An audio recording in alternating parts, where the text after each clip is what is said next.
elevate your mood. It'll elevate your day. It'll help you to see life or just business in a different way. Mindset truly matters. And when we understand that mindset matters, see, what Ray and Jay understand is this, that they can give you all of the systems and all of the strategies, but if our minds don't change, we will fumble the bag every time. So people secure the bag, right, Cole? They don't always keep the bag. I watch people win the lottery, just like how they win the lottery, right? They win the lottery, they get a lot of money all at one time, and then whoop, they broke. They're broke and in a worse situation than before they earned the money, before they won the money. And so I know that mindset is important. It 100% changed my life and who I am. I don't say that as a cliche, but the moment that I started to invest time, because that's exactly what it is, investing time into personal development and growth, my life changed. My life changed because what we understand, and I've been saying it with you all week, and I've actually been saying it all year, is that what got us here won't get us there.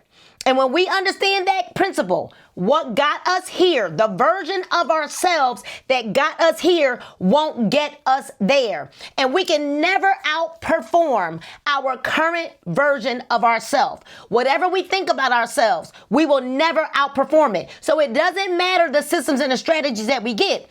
We will never outperform the current version of ourselves, our current version of ourselves. So tonight, we're going to talk about fear. Is that all right? We're going to talk about fear. This evening, we are going to talk about fear. Now, I always have I've had an acronym since I was a little girl in church, that fear is false evidence appearing real. False evidence appearing real. And I hope you've got your notebooks and your pens, because you're only going to remember about 20% of the information that you hear tonight. All right? Fear is false evidence appearing real. We're going to talk about something that has stopped more dreams than businesses, more investments, and more breakthroughs than anything else. Fear, not lack of money, not lack of opportunity, not lack of resources, not lack of information, but fear. Fear has stopped more investments, more businesses, more breakthroughs, more dreams from being fulfilled than anything else. Fear has delayed more destinies than failure ever has. Because fear, listen, fear will paralyze you. Failure can teach you. And I often say this, failure is not final. I hope y'all write that down and really embrace that thing. Failure is not final. It is not a final destination. It is not a final calling on your life. Failure is not final. Well, Nina, I don't know if I believe that. Come here, Wright brothers. If the Wright brothers were as concerned about failing, then guess what? We would not have the luxury of getting in an airplane. Come here, Thomas Edison. Come here. Think about it. If failure was final, we would not have the luxuries that we have today. So failure is not final. And I want you to know this, you all, because I know that there was a time that depending on what was going on in my life, I felt like I was not good enough, or I was not worthy, or it was never going to happen for me. But I learned a long time ago that your season is not your sentence. And I don't know who needs to hear that right now, but your season is not your sentence. Your past doesn't dictate your future. Everything that we can't settle, because everything settles at the bottom. And there are people that are way less talented than you. There are people that are not as smart, as bright, as wise as you, that are securing the bag. You know why? You know why? They take action. They just don't quit. And those people that are less talented than you, less wise than you, that are winning big because they would dare to do something that scares them. See, fear, people think that you got to have all the courage in the world to be able to do something. Fear is not the absence of courage. I want to let that one kind of fall and land. Fear is not the absence of courage. Fear is saying, I'm afraid, but I'm going to do it anyway. Failure can teach you, and fear will freeze you. Fear will grip you. Fear will paralyze you. Fear of what other people are going to think. And let me help you all out. Let me help you all out. I learned to not care about other people's opinions. If I wouldn't trade a life with you, I don't care what you got to say. I don't care what you think. If I wouldn't trade bank accounts with a person, I don't want your opinion. I don't know why we tend to go ask broke Uncle Bobby, and I hope nobody got a broke Uncle Bobby on here, but we tend to go ask broke Uncle Bobby for his opinion as if the opinion matters. We go ask Ray Ray and Pookie and them living in grandma's basement. They don't even own a debit card. And we go ask people like that for opinions, and their opinions don't matter. But let me ask you all a question. Let me ask a question. Are y'all with me? I don't know if y'all can hear me. I don't know if I feel the energy tonight. If you can hear me, type a 1 in the comments. I want to ask y'all a question. I need to see who's with me right now. Who's with me? All right, Ernest. I see you, Mr. Ernest. I see you, Raynell, Ronitria, Carlos. Thank you, Glory, Prosper. I see you, Elijah, Khadijah, Faith. Right? Let's go, Charlie. Let me ask you this. How many of you have ever felt like you should do something and then you didn't? Like you knew deep down inside, I should get started. You knew deep down inside, I should make the investment. How about you knew deep down inside, I shouldn't go to that? How many of you have ever felt that? You know you shouldn't do something, or you know you should do something, and you I like to call it stutter thinking. Let me tell you what stutter thinking is. Stutter thinking is this. Stutter thinking is when you know how you get to a light and you want to make the left turn, and you don't make the left turn because you thought a little bit too long. Now, it was clear for you to make the left turn, but then you didn't do it. And so now it's no longer now the traffic is coming, but then here comes a long funeral procession. And now you're stuck. And you often say, darn, I knew I should have turned when I had it. That's what stutter thinking is. When you think too long, because when you think long, you think wrong. And wealthy people make decisions quickly. Type quickly in the comments. Type quickly in the comments. See, wealthy people make decisions swiftly.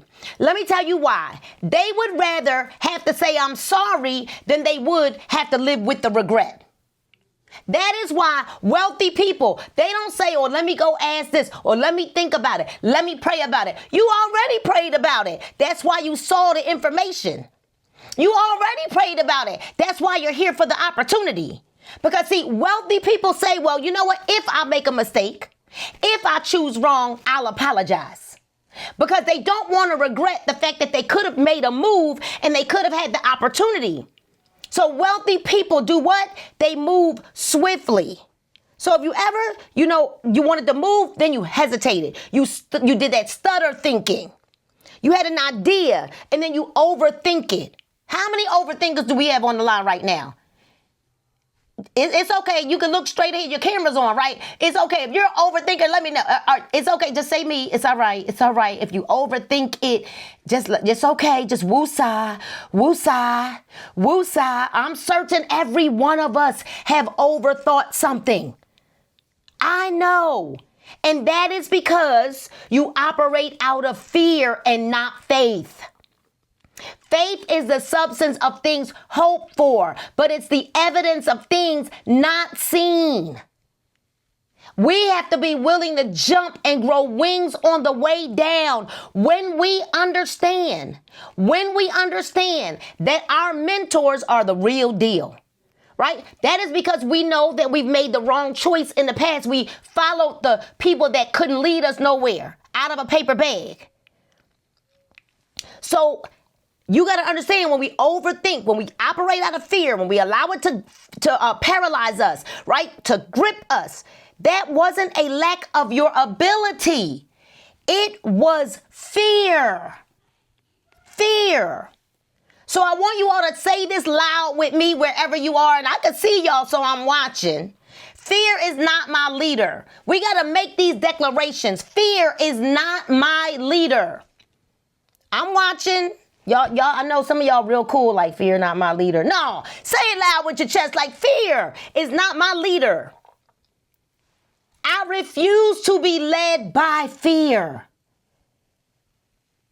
I refuse to be led by fear. So I want you to think about this. Fear, that's right, it is not your leader. Ladies, I see you. Raynell, Ronitria, I see you. LaCoya, fear is not my leader. And we refuse to be led by fear. We're going to lead, we're going to operate in faith. We're going to operate in faith. Even with logic, right? They said mainly because of critical thinking, I think so strategically. We can overthink. We can overthink. The data ain't always right. We can overthink. So we're refusing to be led by fear. All right? Fear is not always loud. Fear doesn't always show up screaming. Sometimes fear whispers. Let me tell you what fear whispers to us. I just need more time. Ruh-roh. I just need more time. I need to learn a little bit more first. What if this doesn't work? What will people think? Well, what if it does work?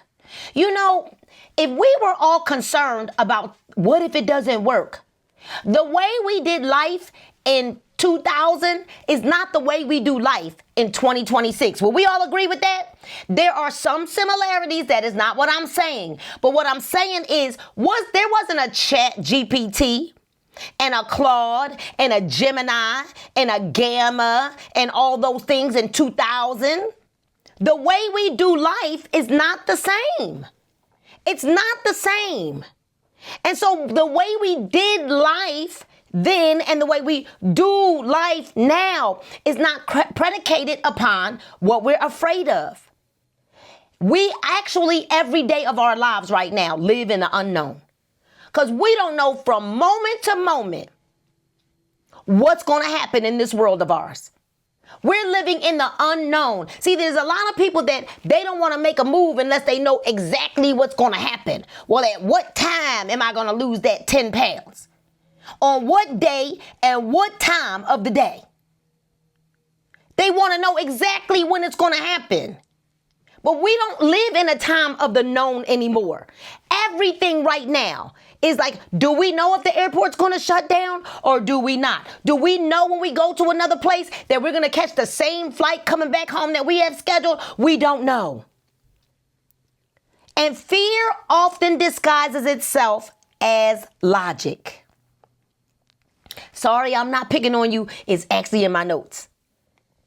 Here's the truth. Fear's job is to keep us the same.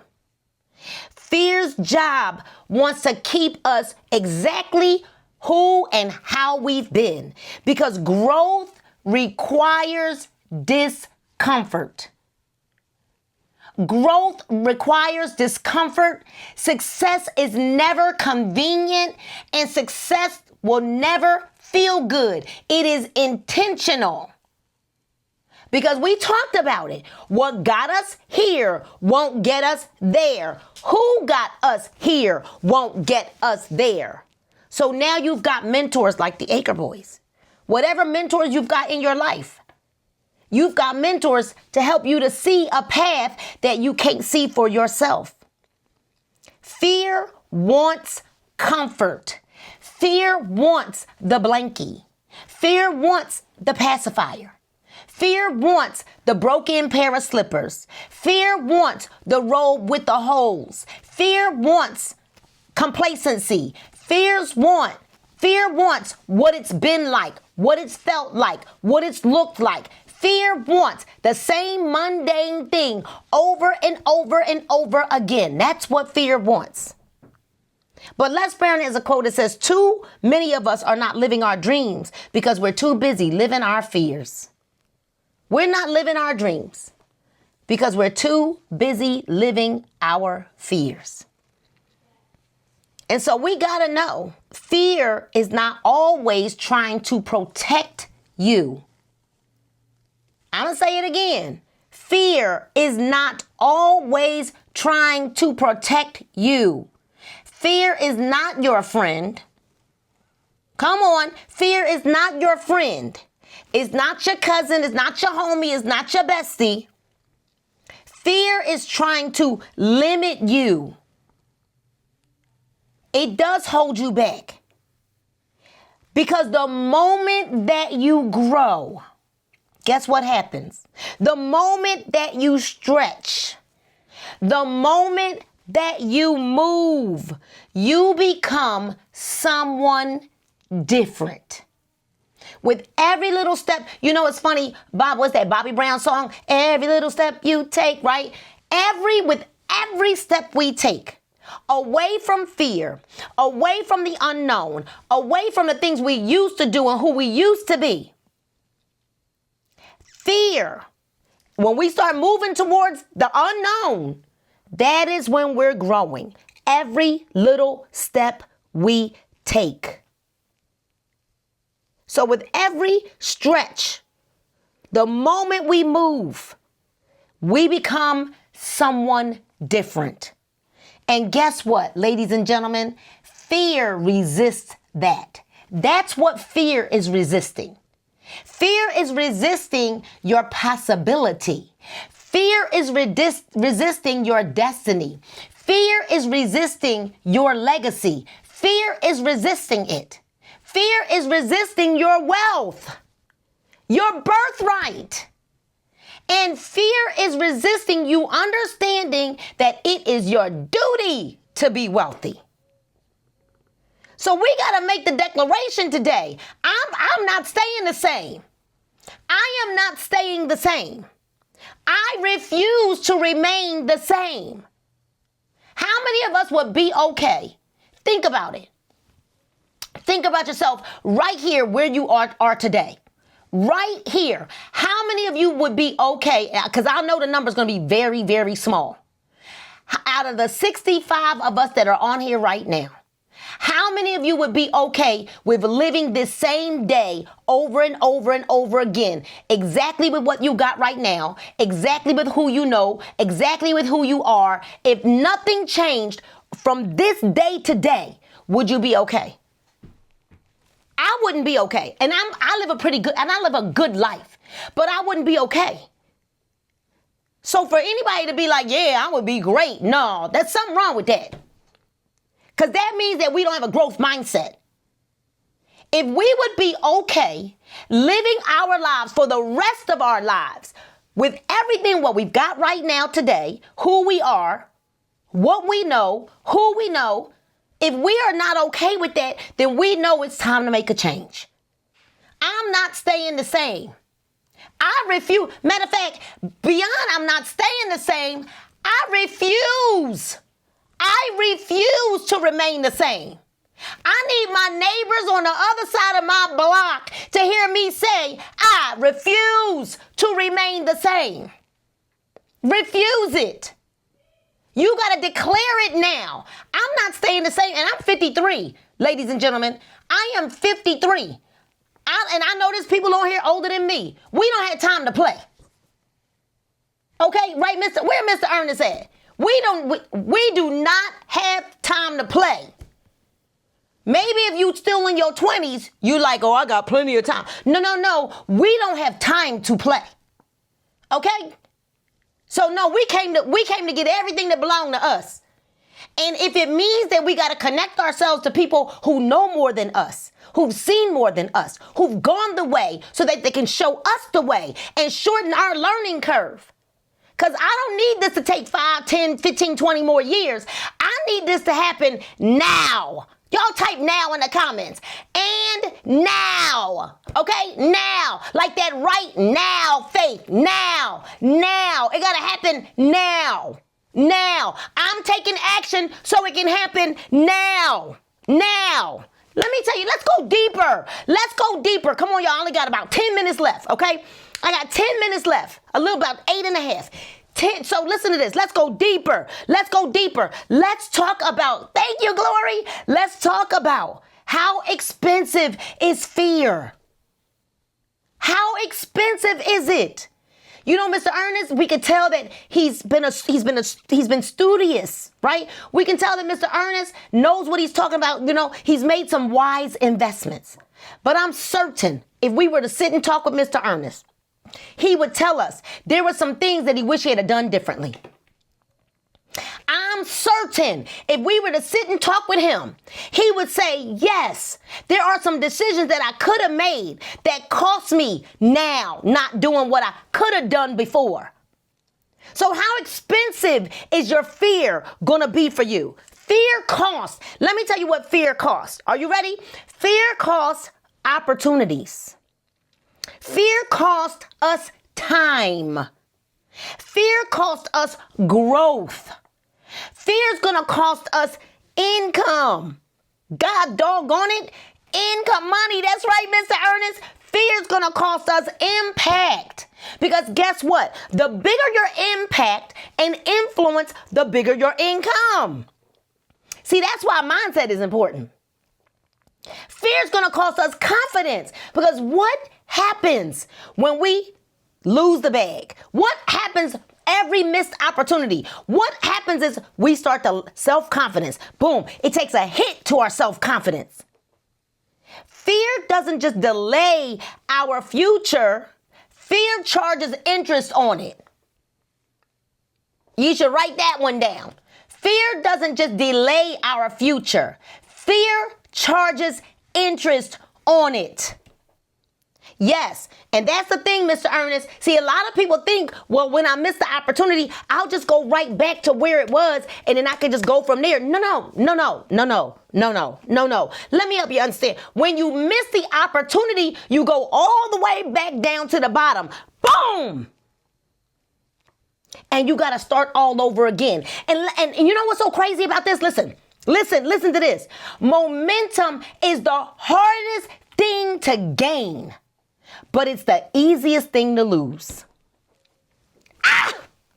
It's the hardest thing to gain. When you're trying to get yourself up, think about, so I'm really going to tell my age now, Mr. Ernest, you with me right there. Think about Fred Flintstone. Right? And when Fred Flintstone was trying to get that car rolling, who knows what I'm talking about? Who knows what I'm talking about? And he was trying to get that car rolling and you with me too, Faith? Right? And so the hard momentum is the hard. It's like riding a bike uphill. But what happens when you just keep going and you keep going? We're not grinding because hustle is not a business strategy. Hustle is not a business strategy. Grinding is not good. We talked about that the other day. Hustle is not a plan. It's not a strategy. So fear doesn't just delay our future. It charges interest. You start looking back at come on, where the men at? And they I let that one slip through the cracks. Where the men that want to be real honest, that know that they had her, they had one, and maybe you weren't at a time in your life, maybe ladies too, where you knew you had a decent somebody. You had a decent somebody, but you weren't quite mature enough at that time. And then you let that person slip by. And you're looking back 10, 20, 30 years dang on it, that was the one. But you didn't see it then. You weren't wise enough then to see it. So now what interest is compounded on our lives? Because we didn't make the right decision. We didn't move. We didn't strike when the iron was hot. No, we allowed fear to keep us right where we are. So I want you to think about this seriously because I only got a few minutes left. Y'all ready for this? I know this one. Y'all come on, Nina. This is a Thursday, right? I want you to think about this really seriously. What has fear already cost you? I'm not stuck. I need that one to land. We got to land the plane right there. What has fear already cost you? They said, how much time you got? Mr. Ernest said, well, how much time you got? Time. Way too much. Y'all, we don't have time to play. Cost you $1 million, Jay. So what opportunities did we delay? What decisions did we avoid? What conversations did we not have? What risks did we not take? Because fear doesn't just protect you from failure. Fear also prevents you from having success. It doesn't just protect you from failure. Fear does what? Prevents you from having success. So Eric Thomas, one of my favorite people, he's really, really a dope individual. He and CJ lives not too far from us. But Eric Thomas says that you can't be afraid to fail because it's the only way you will succeed. What do we learn from the failures? But I'm going to tell you this, a good book that I read, and I know many of you may know this good book I'm talking about. It says that we have not been given a spirit of fear, but of power, love, and a sound mind. All right? Power, love, and a sound mind. That means fear is not your default design. You know how on the computers and on our devices, like restore back the default? No, fear is not our default design. We're not given a spirit of fear, but we've been given one of what?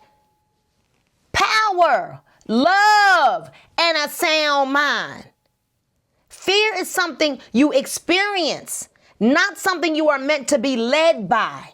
But what you're designed for is the power, the ability to act, love, the ability to serve and build, and a sound mind, which is the ability to think clearly, and fear disrupts all three of those. That's why you cannot let fear make decisions for you.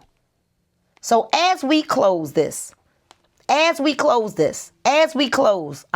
was so good. We're going to make this final declaration.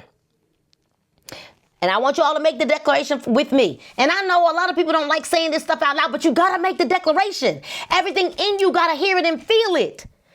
Your walls got to hear it. You know why? Your walls have been hearing you talk all that negativity to yourself for so long. Your plants, your cat, your dog, the birds, the windows got to hear you say, fear will not control my future.